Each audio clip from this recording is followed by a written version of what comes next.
La sesión de hoy es negativa y necesariamente porque estamos viendo cosas que evitar.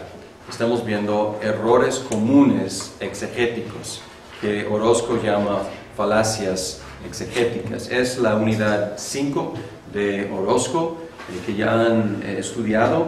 No voy a cubrir todos los errores que él menciona, voy a apuntar los que considero más comunes, más peligrosos, más fáciles de caer en estos errores. Y él divide en 3 diferentes secciones. Hay malos usos de palabras, y luego él habla de malos usos de la lógica, y él habla de malos usos en nuestras, o fallas en nuestras presuposiciones, y luego tiene una categoría de errores varios o diversos. Voy a cubrir algunos, la mayoría de los que él menciona, y tratar de ilustrar con algunos ejemplos para que podamos captar exactamente qué quiere decir, y a lo mejor también vamos a poder recordar ocasiones en las cuales hemos cometido estos mismos errores. Bien, aquí es la lista de algunos de los malos usos de palabras. Él tiene más, pero voy a enfocarme en estos. Mal uso de la etimología, el origen de la palabra. Anacronismo en semántica. Cuando hablamos de semántica vamos a estar hablando de significado. Semántica tiene que ver con significado. Significados desconocidos o poco probables en el contexto. Importación de significados técnicos. Confusión entre sinónimos. Restricción ilegítima de significado, expansión ilegítima de significado y olvido de géneros literarios. Bien, vamos a hablar primero de etimología. Ya hemos hablado un poco en otra sesión de etimología, pero aquí el error, y es muy común, y sobre todo algunos de ustedes están estudiando conmigo hebreo, están estudiando, van a estudiar pronto griego, y un poco de hebreo y un poco de griego son peligrosos, o sea, porque podemos pues, fascinarnos con etimología, de dónde vino esta palabra, y luego es fácil caer en ciertos errores. Y la falla aquí, el mal uso es suponer que el significado actual de una palabra y el origen de esa palabra son iguales, o por lo menos que el significado actual sigue reteniendo algo del origen. Unos ejemplos en nuestro idioma. Bikini. Bikini viene de las islas en el Pacífico, donde los Estados Unidos probaban, desde 1946, probaban la bomba atómica. Y cuando el diseñador del bikini quiso pues revelarlo al mundo, él sabía que iba a ser una explosión. Entonces él escogió una isla donde había explosiones atómicas, porque iba a crear el mismo impacto. Ahora nosotros hemos ido con la finta de bi y hemos pensado que tiene que ver con 2 piezas. Nada que ver, o sea, y ahora hay monokini y hay tankini y hay cosas así, pero nada que ver, o sea, tiene que ver con las islas, pero ya no pensamos en eso cuando pensamos en... sí, voy a... eso, a favor de no patear la cámara, gracias. Sí, entonces nada que ver con su origen. ¿Qué quiere decir? Es un traje de baño de mujer que tiene 2 piezas, y sí causa un impacto a veces. A veces agradable, a veces desagradable, pero es otro asunto. Ahora, helicóptero. Pensamos en una máquina, una forma de transporte que tiene ciertas características, ¿no? Que puede volar verticalmente, horizontalmente, etc. Pues el origen de la palabra es hélicos o hélicos y ala, terón. Entonces, helicópterón. Entonces ya no pensamos en espiral, una ala espiral. O sea, si lo pensamos, o sea, es obvio, así es una ala que va girando, pero ya no pensamos en eso, pensamos en una cierta máquina. Entonces el origen ya no nos importa. Bien. Y en inglés hemos cortado la palabra y decimos chopper. Y chopper toma parte de hélicos y parte de terón. O sea, hemos dividido las palabras de una forma no de acuerdo a su origen, y hemos creado otra abreviación que esconde aún más el origen, la etimología. Economía. Economía venía de el nomos del oikos, es la ley de la casa. Pero economía, pensamos en finanzas, pensamos no tanto en las reglas de la casa, pensamos en cuestiones financieras. Entonces, unos ejemplos en nuestro idioma. Y sería ilegítimo, digamos, dar un discurso y apelar mucho al origen, porque el origen ya no, o sea, es interesante la etimología, pero el uso actual no tiene nada o mucho que ver. Bien, aquí un ejemplo de mal uso de la etimología. Hechos 14:23 dice, constituyeron ancianos en cada iglesia. Y después de orar y ayunar, los encomendaron al Señor en quien habían creído. La Biblia de las Américas dice, designaron ancianos. La Nueva Versión Internacional dice, nombraron ancianos. Es un verbo, es un participio en griego, aquí lo tengo escrito, y es kairotonesantes. Y es formada de la palabra kais. Y kais, es mano. Entonces, vamos al léxico de Bauer, que es el estándar. Y Bauer dice que originalmente tenía que ver con elegir las manos. Elegir levantando las manos, digo. Pues una elección levantando las manos. Pero luego él dice que más adelante el significado como se expandió o se generalizó y tenía que ver con elegir de cualquier forma a cierto oficio. Entonces la idea de levantar las manos empezaba a perderse, era elección cualquiera, un oficio o un oficio, un puesto. Ahora, en un librito que se llama La Iglesia Apostólica, ¿cuál es?, de 1856, argumenta muy fuertemente a favor del sistema presbiteriano de gobierno eclesiástico, con el cual estoy de acuerdo. Pero el autor dice, pues, el significado original de la palabra, en el original, es elegir por medio de una muestra de las manos. Y aquí está apelando a ¿qué? La etimología. Aunque Bauer dijo que realmente la etimología se había perdido algo en el curso de la historia de esa palabra. Entonces el autor concluye que los ancianos deben ser elegidos por un voto popular. Es lo que hacemos, o sea, levantamos la mano en un voto popular. Bauer observa que aquí en Hechos 14:23, los apóstoles son los sujetos. O sea, la congregación no son los que están levantando la mano. Si alguien está levantando la mano, parece que fue Pablo y Bernabé para designar, para apuntar ancianos. No sabemos exactamente cómo pasó. Y el voto popular puede ser la mejor manera de elegir ancianos. Hay un ejemplo de elegir a los 7 en Hechos 6, no eran ancianos, eran quizás diáconos o protodiáconos y había un voto popular. Puede ser en el Didaque, habla, o sea, un manual posterior al Nuevo Testamento, habla de una votación popular y obviamente hay que tomar en cuenta la gente que mejor conoce a los candidatos. Entonces todo esto tiene lógica. Sin embargo, la base de esta práctica, aunque sea la mejor práctica, no es la etimología de una sola palabra griega. Entonces a lo mejor la conclusión es buena, ¿me explico? Sí. No estoy en desacuerdo con la conclusión. Sin embargo, es un proceder peligroso apelar a una etimología que ya no era parte del uso de la palabra en el tiempo del Nuevo Testamento. Un ejemplo. Bien. Y si tienen alguna pregunta, pueden hacérmela, ¿no? Adelante. Segundo error es anacronismo en la semántica. Es dar un significado de un tiempo, usualmente el contemporáneo, o sea, nuestro significado el día de hoy, a una palabra de otro tiempo. Y esta es una cita de Orozco, es su definición. Y hay unos ejemplos. Aquí escuché a un clérigo romano, estuve en una plática que él dio, y él estaba justificando el sacerdocio romano apelando a hebreos.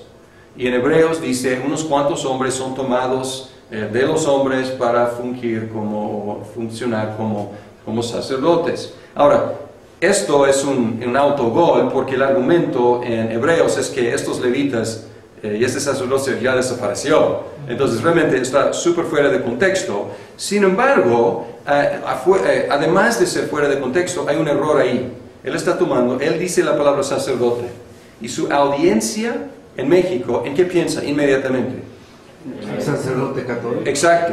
Y luego él agarra la misma palabra en Hebreos, que está refiriéndose a algo aún más anterior, que es algo del tiempo del Antiguo Testamento, y está haciendo una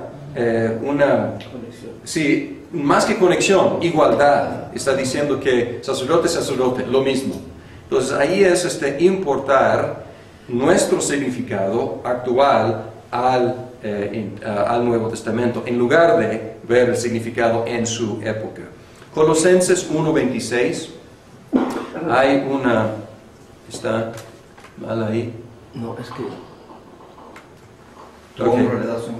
Ok, y ya no está grabado. Entonces, ese problema aquí con el tamaño de la pantalla... ¿Ahí? Sí, está bien. Yo creo que sí.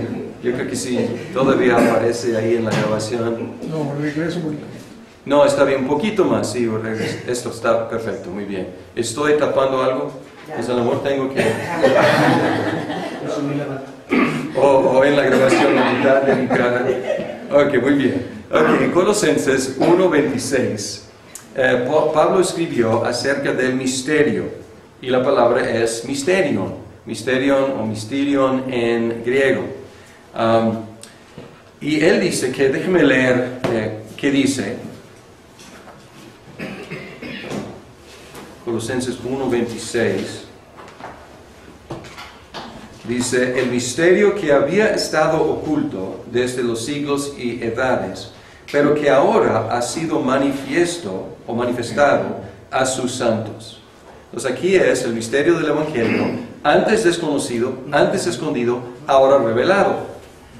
Entonces nosotros cuando pensamos en misterio, pensamos en algo más allá de nuestra comprensión, inconcebible, cosa que no podemos captar. Pero en el uso, por lo menos en Pablo, es algo antes desconocido, pero ahora revelado. Entonces ya no es un secreto. Era un secreto, era algo, podemos decir, misterioso en nuestros términos, pero ya no es en nuestros términos. Entonces sería un error decir que el Evangelio es un misterio, o sea, que no se puede comprender, no se puede entender, porque Pablo dice que es un misterio. No. ¿Qué es un misterio para Pablo en su contexto? Algo antes desconocido, ahora revelado. Entonces hay que tener cuidado de no aplicar nuestra idea de misterio a lo que Pablo está haciendo o diciendo. Y aquí en su contexto, o sea, el contexto mismo explica cómo Pablo está usando la palabra. Entonces no es tanto tener que, o sea, vale la pena estudiar la palabra en sí, pero el contexto manda, el contexto dice cómo Pablo está utilizando la palabra. Bien, significados desconocidos o significados poco probables o hasta imposibles en el contexto. Y otra vez el contexto manda. Significados desconocidos en el tiempo del texto bajo consideración. En los léxicos, en Bauer y en BDB, pueden encontrar referencias a esta palabra en literatura fuera del Antiguo Testamento o fuera del Nuevo Testamento. Y puede ser de otras épocas. Entonces, si está refiriéndose a Filón, digamos, o vamos a encontrar que Filón utilizaba cierta palabra. Pues Filón fue antes del Nuevo Testamento. Entonces hay que asegurar de que el uso que él está, Bauer o BDB, que están mencionando, es de la época del Nuevo Testamento. ¿Me explico? Entonces no hay que... básicamente es una cuestión de anacronismo también, pero es la idea de que ese sentido a lo mejor fue conocido para Sócrates o para Filón, pero ya no era el mismo significado en el griego koiné. A lo mejor en el griego clásico era el significado, pero ha cambiado. Y podemos pensar en español o inglés o cualquier otro idioma, cómo a través de los siglos las palabras cambian en su significado. Más común es cuando, y aquí es un mal uso del léxico muchas veces, agarrar un significado poco probable o imposible e importar ese significado a un contexto donde no cabe. Y aquí algo sencillo. Barús significa, o baris significa cargado, difícil, pesado, importante o hasta cruel. Y Mateo 23:23 Jesús dijo, dejáis lo más importante, y aquí una forma de esa palabra, de la ley, la justicia, la misericordia y la fe. Y aquí la traducción es importante. No es cargado, no es difícil y mucho menos cruel. O sea, cruel sería el significado más fuera de contexto. Pero podemos imaginar a alguien agarrando el léxico y diciendo, puede significar cualquiera de estas cosas. Y luego agarrar el significado que más le conviene o le gusta e importar ese significado al texto. Imposible en este contexto. Obviamente Jesús está diciendo lo más importante de la ley ustedes han dejado. Mientras que están enfocándose en diezmar hasta sus plantitas. Pero, ¿qué pasó con justicia, con misericordia y con fe? Ahora, similar es la importación de significados técnicos. Y muchas veces es un error de los reformados. ¿Por qué? Porque entre los cristianos, los reformados, y esto es sin exagerar, es simplemente observar, que tenemos una teología muy desarrollada, más que en otras tradiciones. Otras tradiciones no son tan dadas, orientadas hacia la teología sistemática. Nosotros sí, tenemos volúmenes y volúmenes y volúmenes de teología sistemática. Entonces, muchas veces lo que hacemos es, tomamos un significado en nuestra teología, que ha llegado a ser un término técnico para nosotros. Y luego cuando encontramos esa palabra en la Biblia, automáticamente importamos a esa palabra toda nuestra teología sistemática. Y es ir en reversa. O sea, tenemos que mejor ir a la palabra y ver qué quiere decir en su contexto. Y luego a lo mejor dice lo mismo, a lo mejor es el mismo significado, o puede ser que estamos importando. Unos ejemplos, pues un ejemplo. La palabra hagiasmos aparece 10 veces en el Nuevo Testamento. En la Reina Valera de 1960, 8 veces es traducida santificación y 2 veces santidad. Ahora, ¿qué quiere decir santificación en la teología reformada? En nuestro catecismo menor dice, la santificación es una obra de la libre gracia de Dios, por la cual todo nuestro ser es restablecido a la imagen de Dios y somos hechos capaces de morir más y más al pecado y vivir para la justicia. Para nosotros es la santificación. Ahora, vamos a ver en 1 Tesalonicenses 4, 3 al 7. Aquí aparece 3 veces la palabra hagiasmos. Y en la Reina Valera tradujeron aquí 2 diferentes formas. Dice, pues la voluntad de Dios es vuestra santificación. Ahora preguntamos, ¿nuestra definición de la santificación en nuestra teología cabría aquí? La voluntad de Dios es nuestra santificación, es decir, nuestro crecimiento en la gracia, nuestra capacidad de decir más y más al pecado no, y a la justicia sí. Pues sí. Podemos decir que es la voluntad de Dios para nosotros, así, crecer en la santidad, ¿ok? Y ahora dice que cada uno de vosotros sepa tener su propia esposa y aquí la misma palabra hagiasmos, en santidad y honor. ¿Por qué no tradujeron en santificación? ¿Perdón? Porque es la acción la acción del verbo, ¿no? O sea, es santidad, santificación. Es como si fuese un verbo y santidad es la cualidad del verbo, ¿no? O sea, Ok, y aquí a lo mejor tiene más, muy bien, buena observación, aquí tiene más sentido tener, ahora debo confesar que su propia esposa es una traducción difícil de lo que es el sustantivo aquí, pero aún así, el contexto, o sea, la idea de santificación, tener a tu esposa en santificación, o sea, no tiene tanto sentido, pero guardar a tu esposa en santidad, eso tiene más sentido. Entonces, como dices, está describiendo la cualidad, no tanto el proceso. Pero luego regresamos o seguimos en el versículo 7, pues Dios, no nos ha llamado Dios a inmundicia, sino a santificación. Y aquí, para mí, cualquiera de las ideas, o el proceso, o el resultado, cualquiera realmente cabría.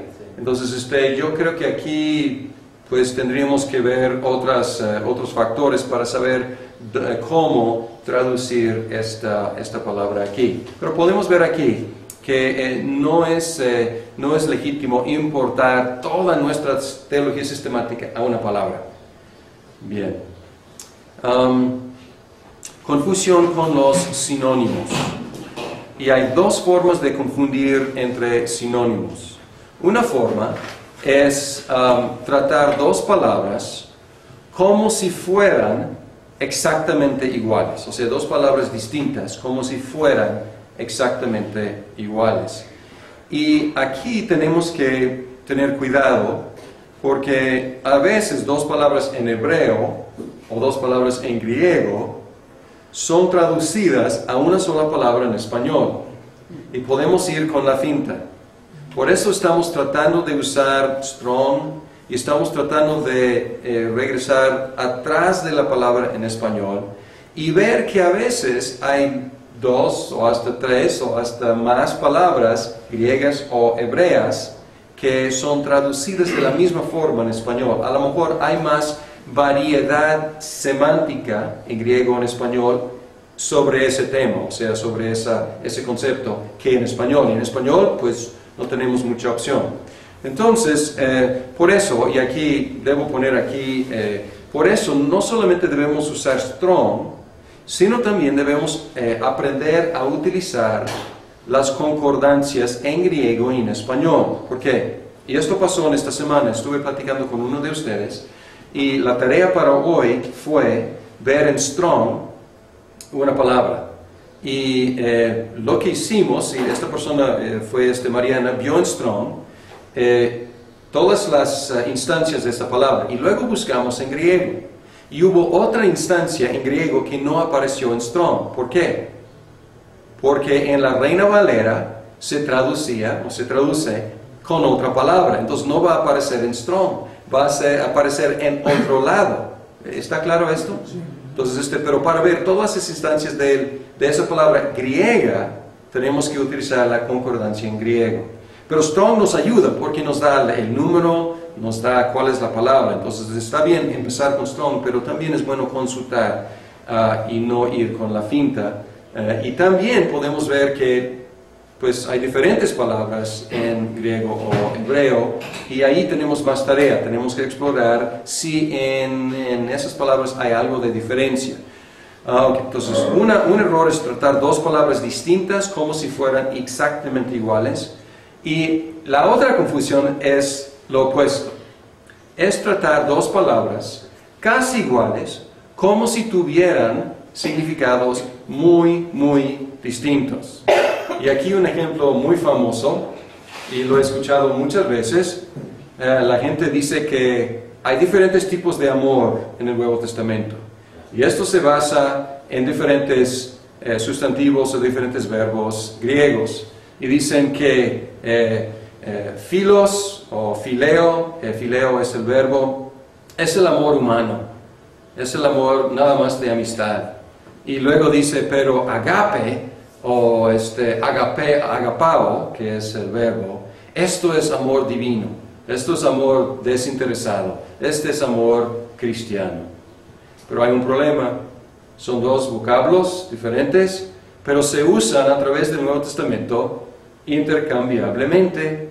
Y el caso más famoso es al final en Juan, cuando Jesús está hablando con Pedro y dice, ¿me amas? ¿Me amas? ¿Me amas? Y él está utilizando a veces fileo y a veces agapao. Y algunos intérpretes han tratado de hacer pues grandes explicaciones de eso, pero parece que está simplemente variando. Es como decir, ¿me amas? ¿Me quieres? Y en el contexto, ¿hay diferencia entre amar y querer? En español sería lo mismo. La amo mucho, la quiero mucho.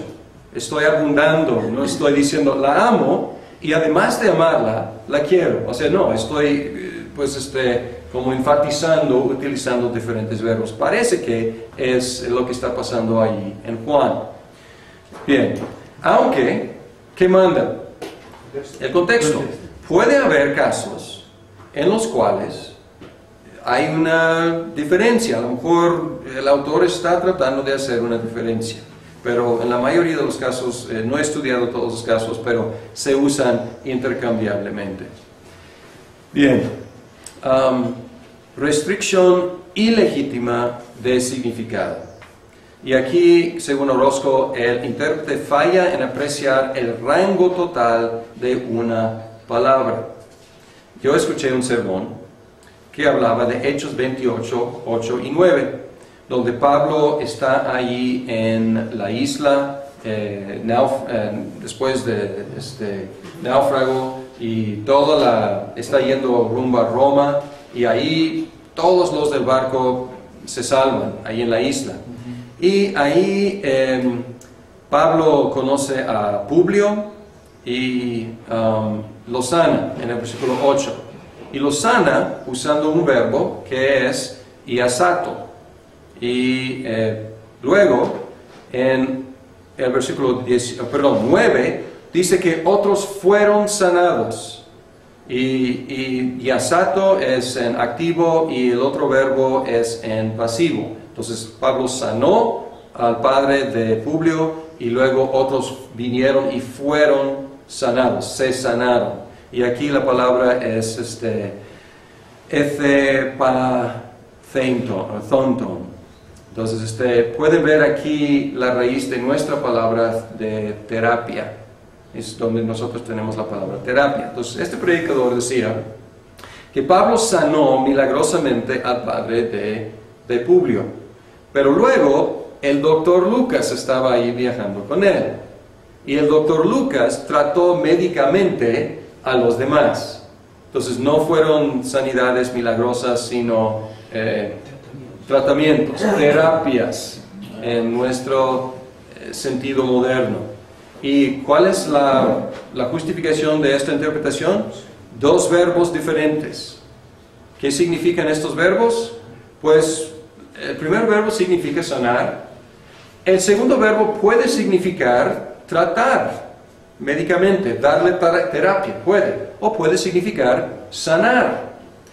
Muchas veces esta palabra, terapeo, muchas veces se usa para referirse a milagros, o sea, sanidades milagrosas. Muchas veces dice que Jesús, aquí un ejemplo de muchos, Mateo 4:23, Jesús sanó a la gente. Ahora, ¿les dio tratamiento médico o les sanó milagrosamente? Segundo. Entonces aquí, a lo mejor no podemos reconstruir exactamente qué pasó en esa isla. Sin embargo, si en un versículo dice que Pablo sanó, sabemos que es algo milagrosamente, y luego dice que otros escuchando esto llegaron y fueron sanados, el contexto nos diría que lo mismo pasó en el versículo 9 que en el versículo 8. Y la diferencia del verbo realmente es una cuestión de estilo más que nada. Entonces sería una interpretación más acorde, más de acuerdo con el contexto. Entonces cuidado. Otra vez, puede haber, en ciertos contextos, puede haber diferencia de significado entre estos dos verbos, pero aquí parece que son sinónimos diciendo lo mismo. ¿Qué quiere decir entonces, perdón?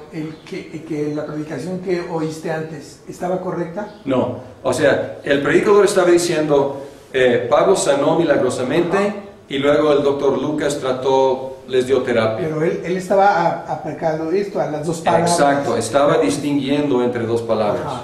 Ajá. Pero eso está mal, hacerlo así. Y sí, estoy diciendo que sí, porque el contexto nos indicaría que lo mismo estaba pasando en el versículo 9 que en el versículo 8. Ajá. En otras palabras, llegaron y fueron sanados milagrosamente. A lo que voy es, entonces nos quedamos en el contexto y no profundizamos más, porque él, lo que estoy viendo es que él profundizó más en su estudio para dar esa predicación. Sí, él no mencionó los verbos, entonces no estoy exactamente seguro en qué se basó. A lo mejor estoy suponiendo que se basó en dos diferentes verbos. Estoy diciendo que hay que profundizarse, hay que estudiar estas palabras y llegar a la conclusión es que, vamos a decir, ya no puedo dibujar porque ya quité el pintarrón porque refleja demasiado, pero si pudiera dibujar, yo dibujaría dos óvalos que se traslapan. Yo diría que estos son los rangos semánticos de estas dos palabras. Y tiene mucho en común, principalmente es traslape. Sin embargo, hay una parte que, digamos, de esta segunda palabra, terapeu, que es tratar médicamente, que a lo mejor no es parte del primer verbo. Ahora, puede haber, pero la pregunta aquí, regresamos a un error antes, ¿cuál es el significado probable en el contexto? El significado probable en este contexto es que fueron sanados milagrosamente. Ahora, ¿es posible agarrar de Bauer ese significado, tratados médicamente? Es posible. Es un posible significado de terapeuta. Sin embargo, en el contexto parece que no. Entonces, hay que hacer el trabajo, hay que profundizar, pero a lo mejor mi objeción es que él no profundizó lo suficiente. O sea, él quedó con el léxico. Y él tenía que ir más allá de simplemente dos diferentes definiciones posiblemente diferentes. Y él tenía que relacionar estos rangos semánticos con el contexto y llegar, pues para mí la mejor conclusión sería que lo mismo pasó en el versículo 9 que en el versículo 8. Sí, Pedro. En el Nuevo Testamento no se señala que Lucas haya trabajado como médico. Él atendía a Pablo, era su médico de cabecera, vamos a decir, pero no andaba dando consultas. Además, es buena observación, Pedro, que nunca hay referencia a la actividad médica de Lucas. O sea, no sabemos nada de eso. Sí, Jorge. Leí un punto donde dice que por sus llagas hemos sido sanados. Y como curiosidad, esa palabra sanidad, ¿qué implicación tiene? ¿Cuál de las dos palabras originales se utiliza? Ok, muy buena pregunta. Porque tiende mucho a llevar a una conclusión u otra, sea médica o espiritual. Sí, así es. Sí, y es buena pregunta y no sé, no tengo mi texto en griego en mi mano aquí. En el descanso vamos a buscar esa palabra a ver qué dice. Y además podemos, si quieren, y sería un buen ejercicio en el descanso a ver qué encontramos, buscar las dos palabras en la concordancia griega para ver en qué contexto se usa una y en qué contexto se usa la otra. Vamos a hacer eso. Sí. No es un comentario exclusivamente acerca del error de la palabra, de no agarrar todo el rango, pero es como de lo que probablemente está pensando el predicador cuando dice eso, y es nuestra tendencia a dividir completamente lo milagroso con lo ordinario, siendo que los dos son milagrosos. O sea, claro, Dios utiliza medios y a veces no utiliza medios, que es un milagro, ¿no? Pero los dos son obras de Dios. Entonces, cuando tenemos esa tendencia de dividir, Dios lo hizo y Dios no lo hizo, pues alguien más, sí, podemos buscar el Espíritu Santo. Es buena observación, porque en una sección, y es una sección que no voy a tratar mucho en Orozco, pero él habla de errores en nuestras presuposiciones. Y en nuestra mentalidad moderna podemos decir que hay una presuposición anti-sobrenaturalista. Y nosotros como cristianos hemos reaccionado con una postura como esto es natural estas son las leyes de la naturaleza, y aquí esto es sobrenatural, o sea, dividiendo las cosas. Entonces, a lo mejor ahí, en la interpretación, hay una presuposición, pues, equivocada también, dividir demasiado. Porque el texto, ¿qué nos dice? Pablo los sanó y otros fueron sanados. O sea, es lo único que sabemos. No sabemos qué pasó. Entonces, además, o sea, otro error que vamos a ver aquí es que no es bueno argumentar de silencio de lo que el texto no dice. Tenemos que afirmar lo que el texto dice. ¿Y qué dice? Que fueron sanados. ¿Cómo? ¿Quién sabe? O sea, el contexto nos da la idea que fueron sanados en el versículo 9, probablemente de la misma forma. Pero si yo predicara sobre este texto, no sería un punto de mucho énfasis. O sea, enfatizaría que Dios sanó. Y además va con, ¿se acuerdan que la víbora agarró a Pablo y luego él la quitó y estaban esperando que se cayera y no? Entonces hubo un milagro ahí y otro milagro de sanidad. ¿Y qué? ¿Y todo esto es para qué? Para ayudar a la predicación del Evangelio. Y está algo, o sea, tomando el contexto de Hechos, es lo que pasa. Milagros entrando en territorio nuevo.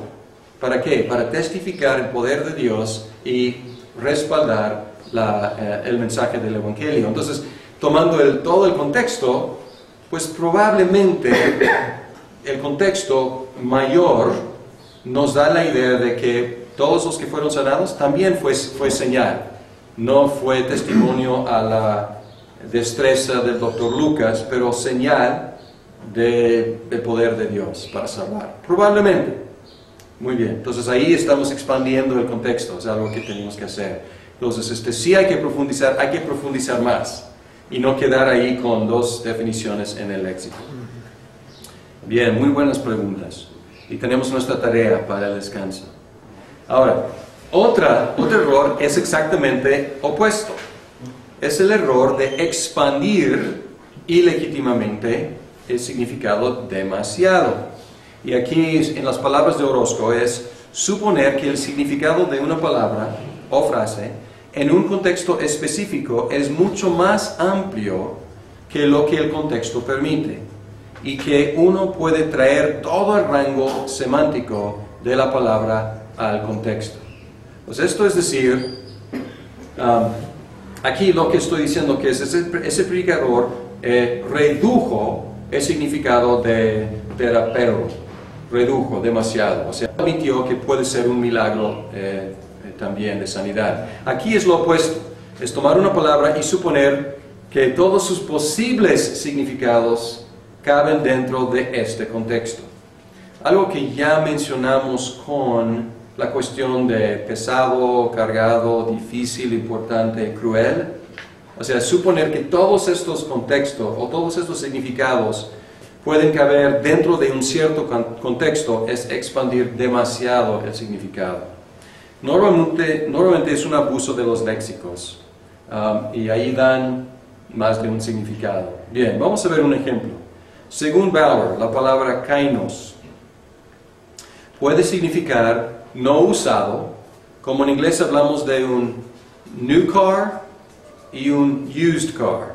Un new car puede ser del año pasado, pero no es usado.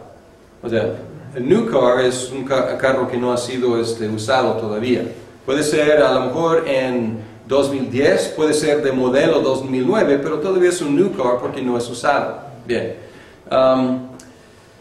Puede significar previamente desconocido, puede significar extraño, puede significar nuevo, simplemente nuevo, es normalmente como se traduce, o superior al antiguo, es nuevo y no solamente nuevo, pero mejor. Bien, odres nuevos, ¿qué son? Son odres no usados.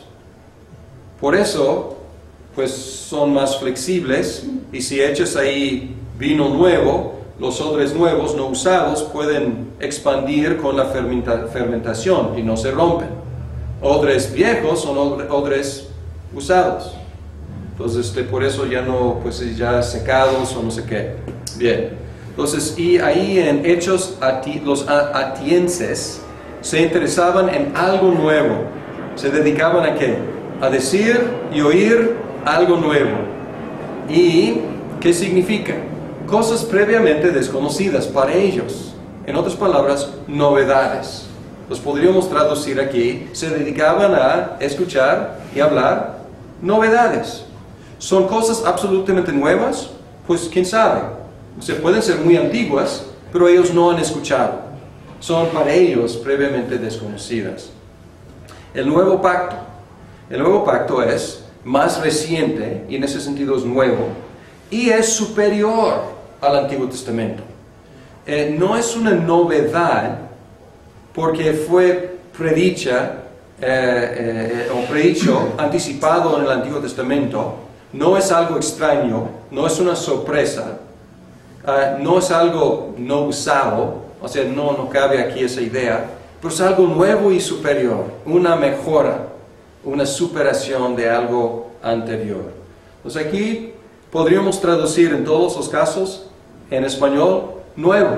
Y está bien, no hay problema, nuevo. Sin embargo, ¿nuevo en qué sentido? Y sería ilegítimo en cada uno de estos contextos importar todos los significados. Es decir, odres nuevos significa odres extraños, odres sorprendentes, o odres previamente desconocidos. O sea, obviamente no entran, o sea, no es la idea. Son odres que no han sido usados. ¿Está bien? Entonces hay que ver el contexto y cuáles de los significados permite el contexto. Y no ni expandir demasiado, ni restringir demasiado. Sí, Isaí. Perdón, como ejemplo, escuché una predicación donde le ponían a los odres la misma característica del nuevo pacto. O sea, que eran superiores a los viejos, entonces. Tal vez se valía, pero se me hizo así como muy rebuscado. Pues, quién sabe, ¿no? Porque, sí, ahí, porque ¿qué va en los odres nuevos? Vino nuevo. Y a lo mejor yo relacionaría más vino nuevo con nuevo pacto que los odres, ¿no? O sea, los odres son ahí el contenedor, pero el contenido es el vino. Y obviamente Jesús está usando lenguaje simbólico allí. Y probablemente nuevo pacto y vino nuevo tienen más relación, más directa. ¿Ok? Larry. Sí. El análisis que hace Bauer es del griego en general, o sea, el koine en general, o refiriendo nada más al contexto de esos significados. Aquí sí es el koine. Aquí yo de Bauer estoy viendo ejemplos de definiciones en el Nuevo Testamento. Pero referido únicamente en el uso en el Nuevo Testamento o en el koine de la época en donde se usaba esa palabra para, no sé, explicar o dar a entender eso. Ok, es una buena pregunta porque podemos decir que en el koine del Nuevo Testamento queremos saber cómo se usaba la palabra en esa época. Koine quiere decir común. Era el lenguaje vulgar en sentido de lenguaje común, no era el griego clásico. Y el uso común es lo que queremos entender, aunque puede haber, y aquí tenemos que hacer la tarea, puede haber significado más específico en el Nuevo Testamento. Puede ser que un autor del Nuevo Testamento tome una palabra de uso común y lo use en una forma un poco diferente. Entonces es tarea más sutil aquí. Es tarea decir, ok, esto así se utilizaba aún en la época, pero Pablo lo utilizaba de otra forma, podemos decir. Y no tengo un ejemplo en la mente, pero sí hay.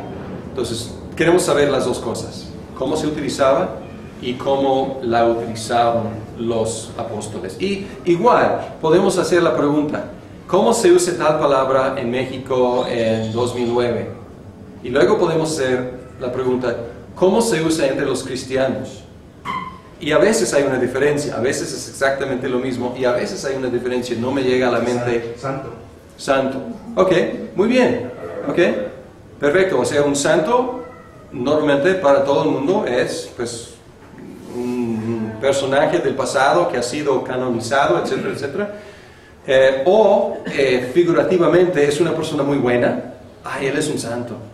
Para nosotros es que Apartado. un cristiano, sí, un apartado para Dios, ¿no? Entonces puede haber estos tres, en este caso, tres significados contemporáneos de la misma palabra.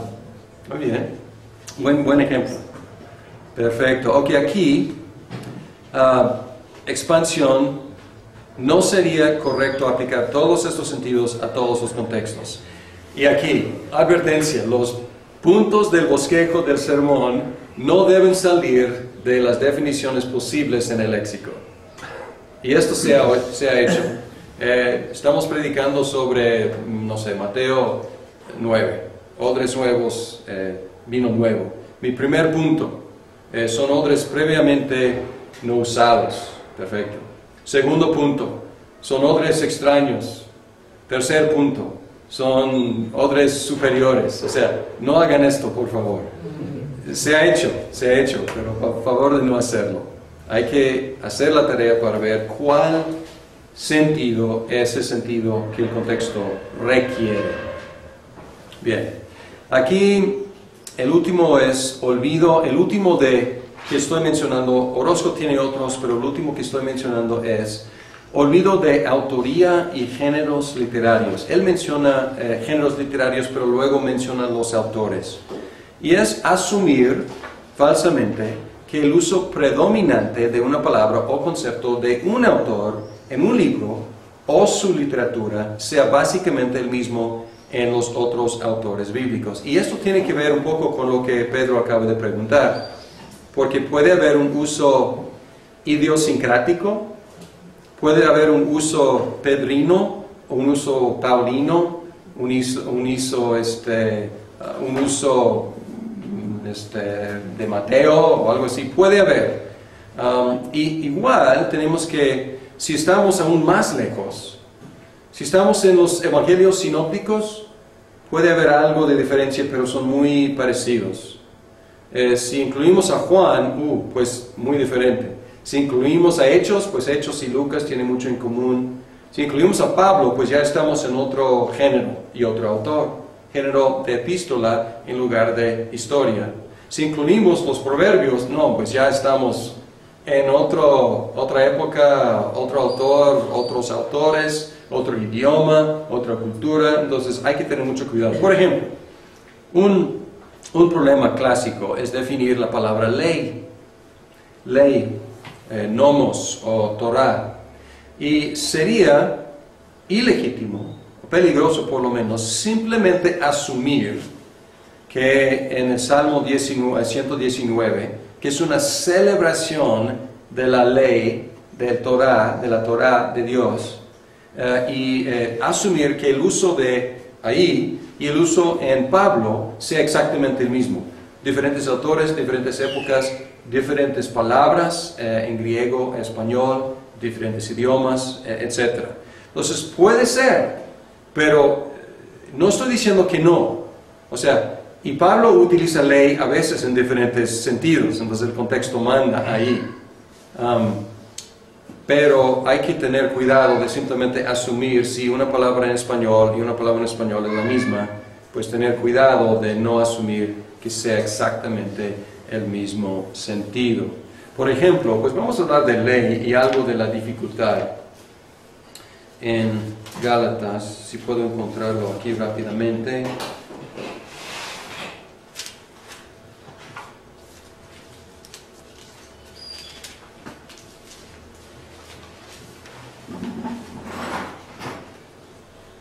En Gálatas 4:21. En el mismo versículo, parece que Pablo está usando el sentido de la ley en dos, o la palabra ley, nomos, en dos sentidos. Él dice, decidme, los que queréis estar bajo la ley, ¿no habéis oído la ley? Y luego cita la historia de Abraham y de Agar y de Sara. Y aquí en esta pregunta parece que está jugando un poco con los sentidos, porque dice, los que queréis estar bajo la ley ¿en qué sentido? Mandamiento. Y luego, ¿no habéis oído la ley? Y aquí parece que está diciendo, no han oído, y luego cita una parte que no es mandamiento, es historia, pero es parte del Torah, parte de los 5 libros de Moisés, parte del Pentateuco. Entonces parece que está diciendo aquí, los que queréis estar bajo el mandamiento, ¿no han leído el Pentateuco?